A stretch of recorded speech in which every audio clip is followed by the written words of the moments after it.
नमस्कार, आप सभी का स्वागत है। मैं डॉक्टर अंजू ओझा आज आपको कृषि को प्रभावित करने वाले सामाजिक एवं आर्थिक कारकों के भाग 2 के बारे में बताने जा रही हूँ। इसके पूर्व के वीडियो में हमने इसके भाग प्रथम के बारे में अध्ययन किया, जिसमें हमने कृषि भूमि धारण पट्टेदारी तथा खेतों का आकार व जोत विखंडन के बारे में अध्ययन किया। आज हम अध्ययन करने वाले हैं चकबंदी और परिचालन कार्य क्षमता। चकबंदी क्या होता है? यदि खेत छोटे छोटे हैं तो उन सभी जोतों को आपस में मिला करके खेती की जाती है, जिससे जो किसान होता है वो उसको एरिया जो होता है बड़ा मिल जाता है। बड़ा एरिया मिलने के कारण नई तकनीक या ट्रैक्टर या किसी प्रकार के इक्विपमेंट वो अपनी खेती में काम में ले सकता है। जोतों के विखंडन से उत्पन्न हानियों से उभरने के लिए देश के अनेक भागों में चकबंदी की गई है। चकबंदी अर्थात जोतों को समेकित करना, यानी चकबंदी का मतलब हो गया जोतों को मिलाना। कृषि के लिए अनेक दृष्टियों से यह लाभप्रद है।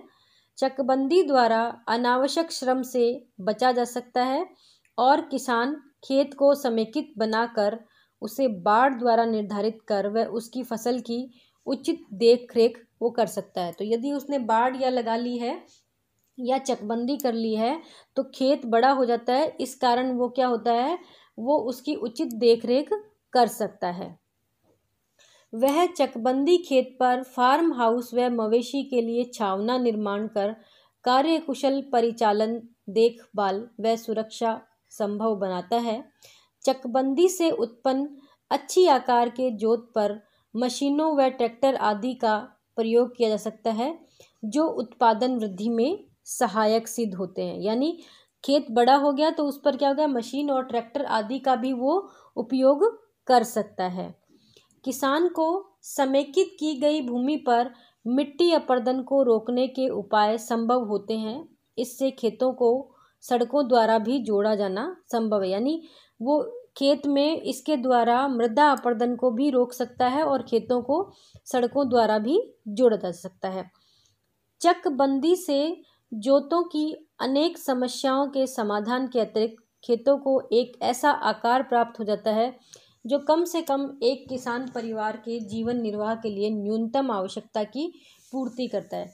तो इतना होने के पश्चात भी इस खेती से क्या होता है कि जीवन निर्वाह के लिए न्यूनतम आवश्यकता की पूर्ति हो जाती है अगर हमने चकबंदी कर ली है तो।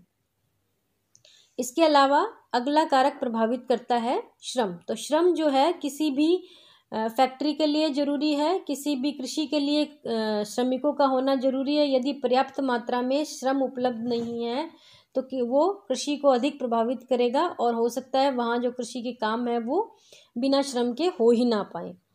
प्रदेश के कृषि भूमि उपयोग व फसलों के प्रारूप में श्रमिकों का उचित मात्रा में उपलब्ध हो जाना महत्वपूर्ण है।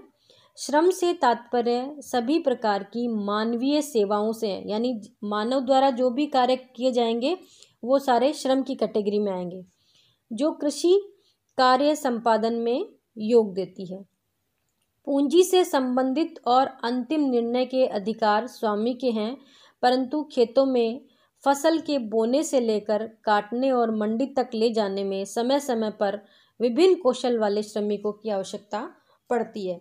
तो क्या होता है, फसल को बोने से लेकर के काटने तक विभिन्न प्रकार के श्रमिकों की आवश्यकता पड़ती है। उनके अभाव में कृषि करना संभव नहीं है। समय पर वह उचित मात्रा में इसकी पूर्ति किसान की निर्णय प्रक्रिया को प्रभावित करती है। यदि समय पर लेबर उपलब्ध नहीं है या श्रमिक उपलब्ध नहीं है तो उससे क्या होगा, कृषि का उत्पादन या जो प्रोडक्शन या फिर जो लाभ है वो प्रभावित होता है। भिन्न भिन्न फसलों और कृषि कार्य संपादन की विभिन्न विधियों की श्रमिकों संबंधी कुल मांग भी भिन्न भिन्न है। यानी प्रत्येक प्रकार की खेती में श्रमिकों की मांग जो है वो अलग अलग है। यह मांग वर्ष भर समान नहीं होती है, परंतु श्रमिकों को वर्ष भर काम में लगाए रखने हेतु बहुत से किसान उत्पादन की मिली जुली व्यवस्था प्रयोग में लाते हैं। प्रत्येक कृषि में क्या होता है, श्रमिकों की मात्रा जो होती है वो भिन्न भिन्न होती है, लेकिन यदि श्रमिक को पूरे साल काम में लगाए रखना है तो किसान को मिली जुली व्यवस्था प्रयोग में लानी पड़ती है। यहाँ आप इस स्लाइड पे देख रहे हैं कि किसान जो खेती में काम कर रहा है या लेबर के रूप में जो दिखाया गया है वो चित्र यहाँ पर दर्शाया गया है। अगला कारक है पूंजी। कृषि कार्य संपादन में सभी प्रकार की लागत जैसे मवेशी, सिंचाई, बीज, खाद, कीटनाशक व रोगनाशक दवाएं, चारा, श्रमिक आदि में पूंजी चाहिए। भूमि, मशीन, गाड़ी, सवारी, विभिन्न कृषि उपकरण, ईंधन, ऊर्जा आदि के क्रय के लिए और पशुओं के रोग दूर करने संबंधी सेवाएं प्राप्त करने व उपकरणों के रखरखाव सुधार हेतु कार्यशाला आदि में बिना पूंजी निवेश किए गए कार्य पूरे नहीं हो सकते। यानी कोई भी कार्य हमें करना है तो उसके लिए हमें पूंजी की आवश्यकता है। यदि कोई भी हमें फैक्ट्री लगानी है, कोई भी कृषि कार्य संपन्न करना है तो बिना पूंजी के वो संभव नहीं हो सकता। पूंजी निवेश के ही आधार पर सभी किसान कृषि कार्य के विषय में निर्णय लेते हैं। अगला कारक है मशीनीकरण और उपकरण। कृषि में तकनीकी परिवर्तन आने से जो लाभ पहले हल बैल द्वारा और शारीरिक श्रम का प्रयोग कर किए जाते थे, उनके स्थान पर आधुनिक उपकरण, ट्रैक्टर, थ्रेशर और मशीनी उपकरणों व ट्रैक्टर आदि ने फार्म प्रबंधन, फसलों के चयन और किसानों के निर्णय को प्रभावित किया है। तो पुराने टाइम में क्या होता था, अधिकांश जो कृषि थी वो परंपरागत जो हथियार थे या परंपरागत उपकरण थे उनके द्वारा की जाती थी।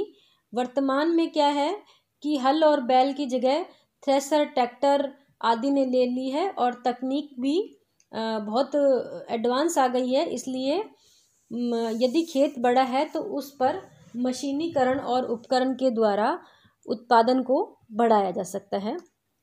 यहाँ आप इस स्लाइड पे देख रहे हैं इक्विपमेंट के बारे में दर्शाया गया कि खेती में किस किस प्रकार के इक्विपमेंट काम में आते हैं। इस परिवर्तन से समय की बचत होती है और फार्म पर कृषि कार्य तीव्र गति से संपादित होते हैं। ये परिवर्तन फसलों के उत्पादन मात्रा में भी सुधार लाते हैं। यानी यदि हमने किसी प्रकार के इक्विपमेंट के द्वारा खेती की है तो कार्य हमारा जल्दी संपादित हो जाएगा और उससे हमारा उत्पादन भी प्रभावित होगा। यह मशीनी उपकरण सामान्य स्थितियों में हाथों द्वारा किए गए श्रम की तुलना में 20 गुना अधिक कार्य करता है। तो जो मशीनी उपकरण होते हैं वो यदि एक व्यक्ति उस कार्य को करने में 20 दिन लगा रहा है तो मशीनी उपकरण द्वारा वह कार्य एक दिन में संपन्न हो जाता है। कृषि के परिष्कृत यंत्र व उपकरण और मशीनों के उपयोग ने फसलों का सघन उत्पादन, संयोजन व प्रारूपों में बदलाव उत्पन्न किया है, जिससे उत्पादन मात्रा में आशातीत वृद्धि हुई है। तो इसमें क्या होगा, इक्विपमेंट के द्वारा या एडवांस टेक्नोलॉजी यदि हम खेत में काम में लेते हैं तो उसके द्वारा कृषि के उत्पादन में वृद्धि जो होती है वो संभव होती है। इसी के साथ हमारा ये भाग 2 यहीं पर समाप्त होता है। अंत में आप सभी का धन्यवाद और इसके आगे का भाग 3 हम अपने अगले वीडियो में अध्ययन करेंगे। धन्यवाद।